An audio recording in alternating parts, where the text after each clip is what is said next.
Hello नमस्कार दोस्तों, मैं अनुज वर्मा आप सभी लोगों का स्टडी 81 पर स्वागत करता हूं। आज हमारा टॉपिक है दक्षिण भारत में महापाषाण काल। इसको महापाषाण काल इसको क्यों कहा गया? क्योंकि कब्रों के कारण इसे हम क्या कहते हैं? महापाषाण काल। यहाँ दक्षिण भारत में सबसे पहले खेती किसकी की गई थी? तो रागी एवं धान की खेती की जाती थी।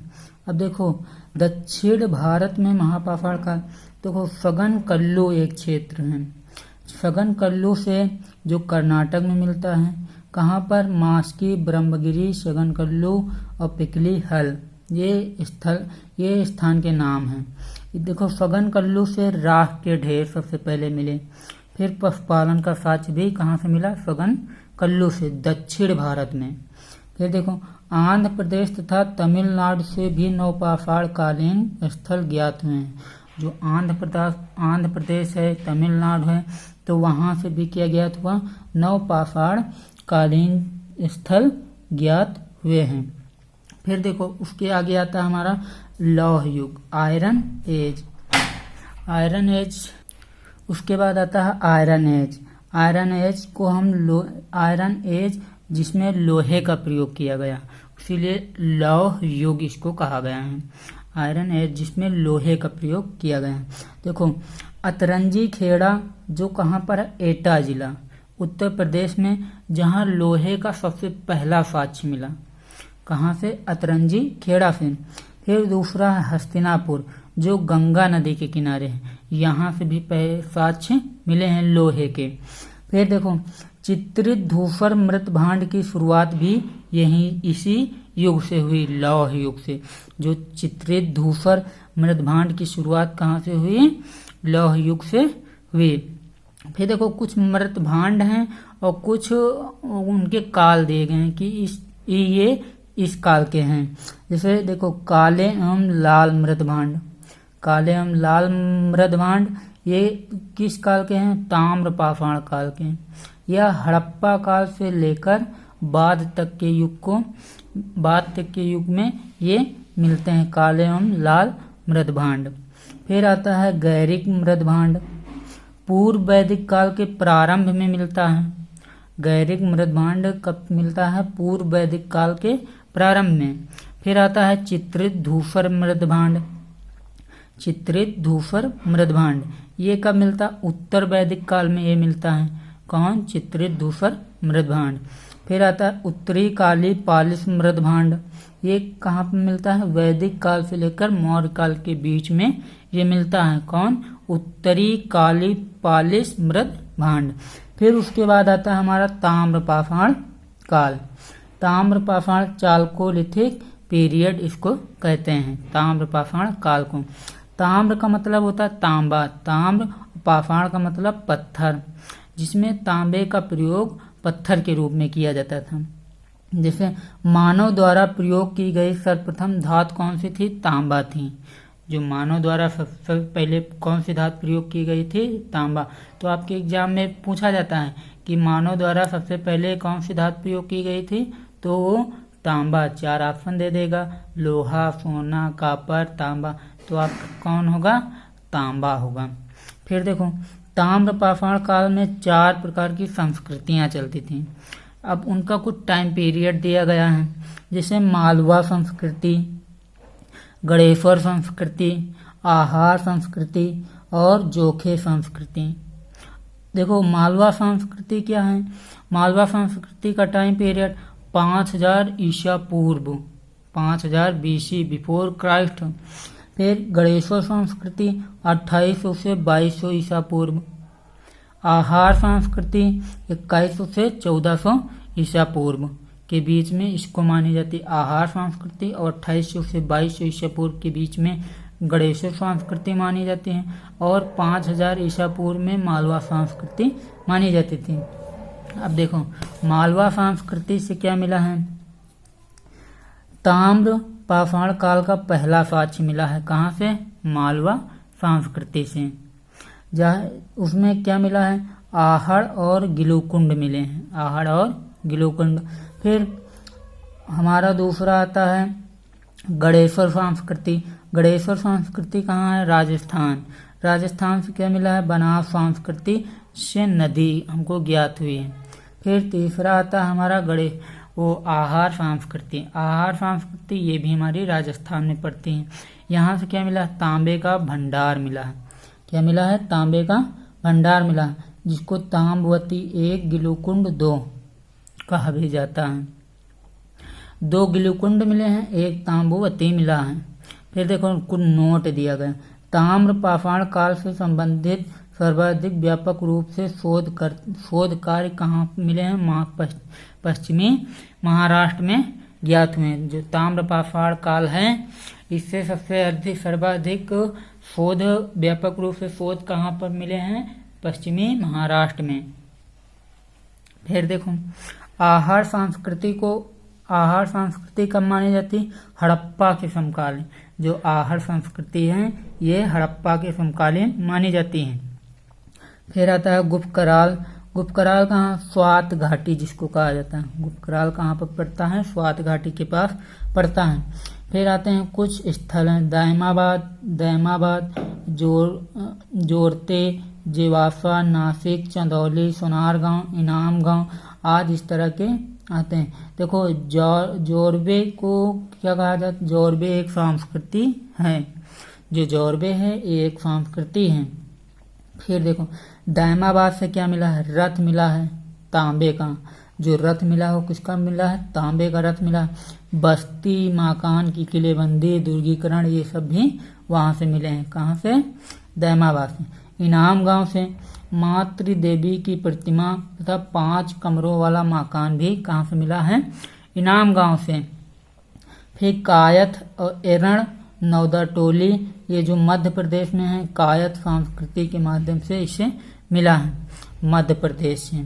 फिर दिए गए हैं कुछ प्रमुख घाटी हैं और उनका क्षेत्र बताया गया है कि इस किस क्षेत्र में पड़ते हैं।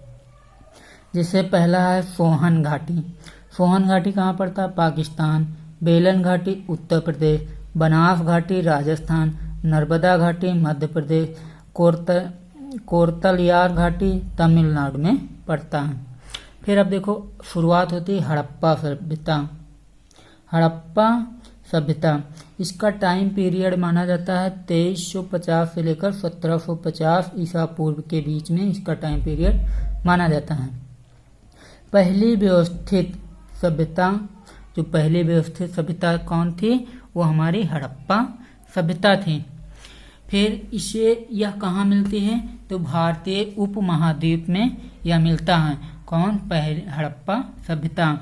आद्य इतिहास में जो आद्य इतिहास है इसमें पुरातात्विक खुदाई हुई और लेख अभिलेख साहित्यिक ग्रंथ भी मिले। पुरातात्विक खुदाई से जो औजार मिले हैं उनकी और जो लेख अभिलेख साहित्यिक ग्रंथ मिले हैं उनको, जो लेख अभिलेख साहित्यिक ग्रंथ मिले हैं तो अभी तक इनको पढ़ा नहीं जा सका है। जो अब लेख मिले हैं, लेख मिले हैं, साहित्यिक ग्रंथ मिले हैं तो इनको अभी तक कोई पढ़ा नहीं जा सका है। और जो पुरातात्विक खुदाई से मिले हैं तो उनसे अनुमान लगाया जा सकता है कि ये हड़प्पा सभ्यता के समय के हैं। फिर लिपि कौन से चलते थे, तो भाव चित्रात्मक लिपि उस समय चलती थी। अब भाव चित्रात्मक लिपि जिसमें 400 से 500 संकेत मिलते थे। जिसमें क्या मिलते थे, 400 से 500 संकेत मिलते थे। संकेत का मतलब जैसे ईंटें, मनके, मृदभांड, अधिकांश मोहरे जो थी वो किसकी बनी थी, वो फिलखड़ी की बनी हुई थी। मोहरे किसकी बनी थी, फिलखड़ी की बनी हुई थी। अब देखो यू अक्षर भी मिला है। मछली का चित्र ज्यादा मिले हैं, जो मछली के चित्र होते हैं वो सबसे ज्यादा मिले हैं। फिर लिखने के तरीके पर विवाद था। जो लिखने का तरीका था उस पर विवाद था। बाएं से दाएं लिखा जाता था और दाएं से बाएं लिखा जाता था। दोनों तरफ लिखा जाता था, बाएं से दाएं और दाएं से बाएं। तो इसी को क्या कहा गया, ब्रूस्ट्रोफेडन शैली इसी को कहा गया। फिर आगे देखो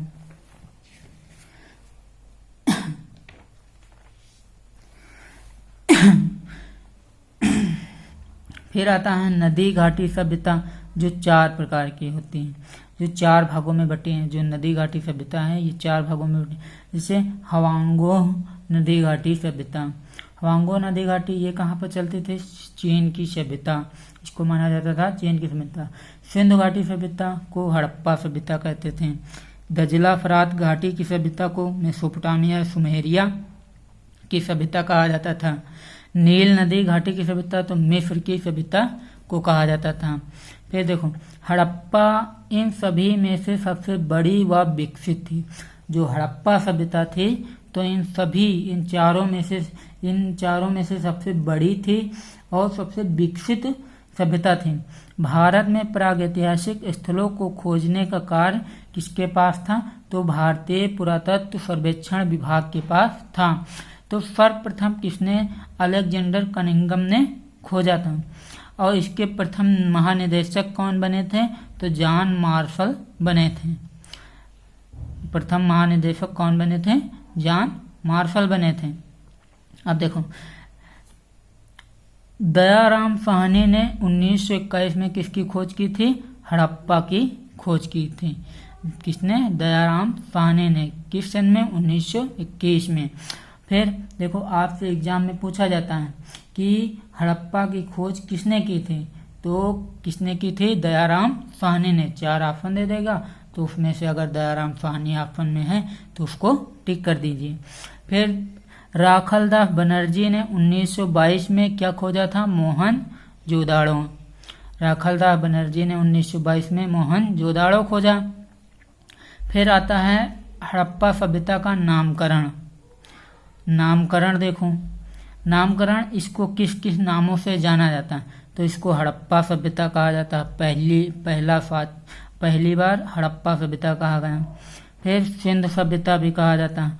हड़प्पा और सिंधु नदी के बीच में, हड़प्पा जो है वो सिंधु नदी के किनारे है, इसीलिए सिंधु सभ्यता भी कहा गया। सिंधु सरस्वती सभ्यता 1947 में 40 बस्तियों के पास थी, तो इसीलिए सिंधु सरस्वती भी सभ्यता कहा जाता है। वर्तमान में क्या है? 1500 बस्तियां हैं। फिर देखो सिंधु घाटी सभ्यता, कांस्य सभ्यता जिसमें तांबा और टीन का प्रयोग होता था, उससे मिलकर कांसा बनता था, तो उसको भी कहा गया कांस्य सभ्यता। फिर प्रथम नगरीय क्रांति भी इसको कहा गया, क्योंकि यहाँ पर सबसे पहले नगरों का उदय हुआ, इसीलिए प्रथम नगरीय क्रांति भी कहा गया। फिर कालक्रम के बारे में और जान लें। कालक्रम रेडियो कार्बन विधि C14 के माध्यम से 3 चरणों में इसका कालक्रम बताया गया। पूर्व हड़प्पाई चरण लगभग में 3500 BC से 2600 BC के बीच में, और परिपक्व हड़प्पाई चरण 2600 BC से लेकर 1900 BC, और उत्तर हड़प्पाई चरण 1900 BC से लेकर 1300 BC। परंतु कार्बन 14 के माध्यम से ज्ञात हुआ है 2350 BC से लेकर 1750 BC तक इसका टाइम पीरियड माना जाता है। फिर कुछ इतिहासकार हैं, तो कुछ इतिहासकार का मानना क्या है कि हाँ इसका टाइम पीरियड क्या क्या था। पहले है सर मार्टिमर व्हीलर ने इसको कितना माना? 2500 BC से लेकर 1500 BC के बीच में हड़प्पा सभ्यता को माना। फिर DP अग्रवाल ने क्या माना? 2350 से लेकर 1750 के बीच में इसको माना। फिर मैके ने 2800 BC से 2500 BC के बीच में इसको माना हड़प्पा सभ्यता को। फिर मार्शल ने 2350 BC से लेकर 1750 BC के बीच में मार्शल ने माना। 3250 से BC से लेकर 1750 BC के बीच में इसका टाइम पीरियड माना। किसने? मार्शल ने। तो कुछ इतिहासकार थे जो अपने अपने मत प्रयोग किए कि हाँ हड़प्पा सभ्यता इतने वर्ष से इतना टाइम पीरियड पर थी, तो कुछ इतिहासकार थे उनका मानना था। फिर आगे देखो, फिर थोड़ा सा और बचा है। फिर आता हमारा सिंधु सभ्यता इसको प्रोटो ऑस्ट्रेलाइड सिंधु क्षेत्र में अपने वाली प्रथम जाति थी जो मध्य भारत में थी।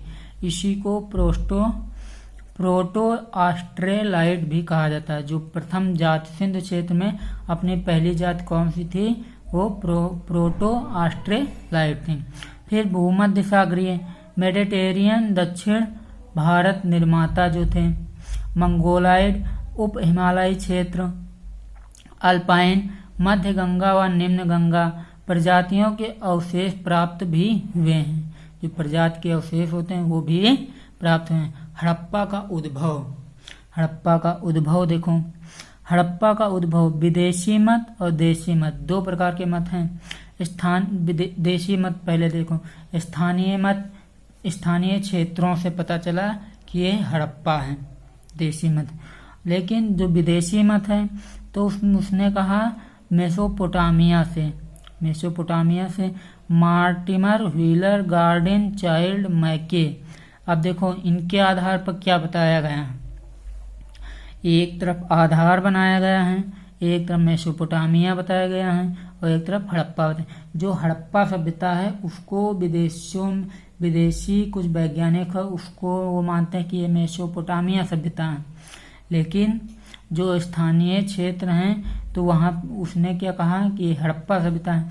अब आधार बना है, देखो आधार क्या बना है। जैसे लिपि थी, लिपि तो मेसोपोटामिया में किलाक्षर लिपि चलती थी और हड़प्पा में भाव चित्रात्मक लिपि चलती थी। नगर नियोजन में मेसोपोटामिया में कम विकसित थे, इसमें अधिक विकसित हैं। ईंट में ये मेसोपोटामिया कच्ची ईंटों का प्रयोग करते थे, हड़प्पा वाले पक्की ईंटों का प्रयोग करते थे। पूजा भवन में साक्ष्य प्राप्त हुआ है मेसोपोटामिया से और इसे हड़प्पा से साक्ष्य नहीं प्राप्त हुआ है। मोहर बेलनाकार में मोहर होती थी मेसोपोटामिया में और उसमें हड़प्पा में चौकोर मोहर होती थी। फिर देखो ताम्र पाषाणिक कृषि संस्कृति, हड़प्पा का विकास किस तरह हुआ, हड़प्पा का विकास कैसे हुआ। देखो बलूचिस्तान की कुली नल संस्कृति से, राजस्थान की फोथी संस्कृति से विकास हुआ, चन्हू दड़ों की झूकर झाकर संस्कृति से, हड़प्पा सिंध या सिंध संस्कृति से जिसको फोथी संस्कृति भी कहते हैं, इससे भी विकास हुआ हड़प्पा का। फिर भौगोलिक विस्तार देख लो, भौगोलिक विस्तार स्वरूप इसका क्या था, त्रिभुजाकार इसका स्वरूप था। पहले यह कितने वर्ग में फैला था, 13 लाख वर्ग किलोमीटर में फैला था, लेकिन वर्तमान में कितने में फैला है, 20 लाख वर्ग किलोमीटर में ये फैला है।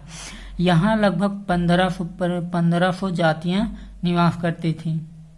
उस टाइम में 1500 प्रकार की जातियां निवास करती थी। फिर देखो आज़ादी के बाद अधिकांश खुदाई भारत में हुई। आज़ादी के बाद सबसे ज़्यादा खुदाई कहाँ पर हुए, अधिकांश क्षेत्र भारत में खुदाई हुए। लगभग में 80% खुदाई गुजरात में हुई। जो सरस्वती एवं उसकी सहायक नदियों के किनारे इसकी खुदाई हुई।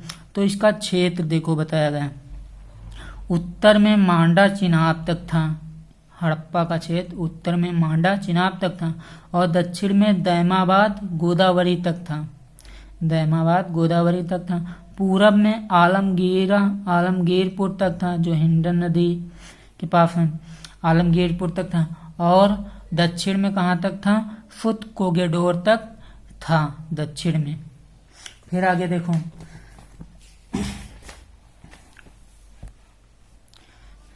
फिर क्षेत्रफल के आधार पर विस्तार किया गया है। क्षेत्रफल के आधार पर जिसे मोहनजोदड़ो सबसे बड़ा था, हड़प्पा उससे छोटा, राखीगढ़ी उससे छोटा, धौलावीरा उससे छोटा, महाराधा उससे छोटा। लेकिन हाल ही खोजों के अनुसार क्या बताया गया है, हाल ही खोजों के अनुसार सबसे बड़ा कौन था, राखीगढ़ी निकला है हाल ही खोजों के अनुसार। फिर देखो हड़प्पा सभ्यता की विशेषताएं क्या हैं, हड़प्पा सभ्यता की विशेषताएं, सबसे बड़ी विशेषता है नगर नियोजन। सबसे बड़ी विशेषता क्या है, नगर नियोजन। नगर नियोजन, नगर दो भागों में बटा हुआ था, एक पश्चिमी जिसमें दुर्गीकृत होता था और एक पूर्वी जो नीचे की तरफ आवास क्षेत्र होता था और नीचे की तरफ होता था, जिसे लेकिन अपवाद दिया गया है। जहाँ अपवाद दिया गया वहीं से आपकी क्वेश्चन फंसेगा। जैसे अपवाद दिया गया है, अपवाद दिया गया है दुर्गीकृत में जो चन्हू दड़ो है यहाँ पर कोई दुर्गीकरण नहीं था, यहाँ पर कोई दुर्गीकरण नहीं था। परंतु यहाँ से क्या मिला हमको, मनके का कारखाना मिला, लिपस्टिक, आभूषण, काजल, कंघा, उस्तरा, इस प्रकार की जो श्रृंगार वाले आभूषण थे वो सारी चीज़ें कहाँ से मिले, चन्हू दड़ों से मिले हैं। और जो पूर्वी में अपवाद है तो धौलावीरा है।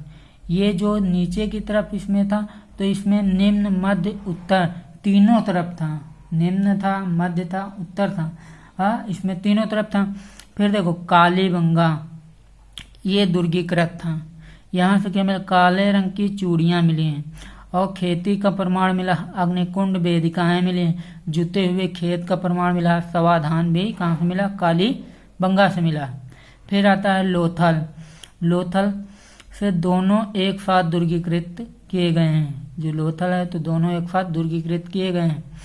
फिर लघु हड़प्पा इसे कहा जाता है, लघु मोहनजोदड़ो कहा जाता है, गोदीवाड़ा यहीं से मिला है, जल प्रबंधन की व्यवस्था यहीं से मिली है, रंगाई कुंड यहीं से मिला, अग्निकुंड यहीं से मिला। फिर R.S. राव ने इसकी खोज की थी 1954 में, किसकी, लोथल की। फिर आता कुछ स्पेशल फैक्ट हैं, इनको देख लो। मिट्टी की पकी हुई पाइपनुमा नालियों भी मिली हैं और इसकी खोज किसने की थी, मजूमदार ने की थी। किस सन में, 1931 में की थी। जो मिट्टी की पकी हुई नालियां हैं वो भी मिली हैं, इसकी खोज मजूमदार ने की थी 1931 में।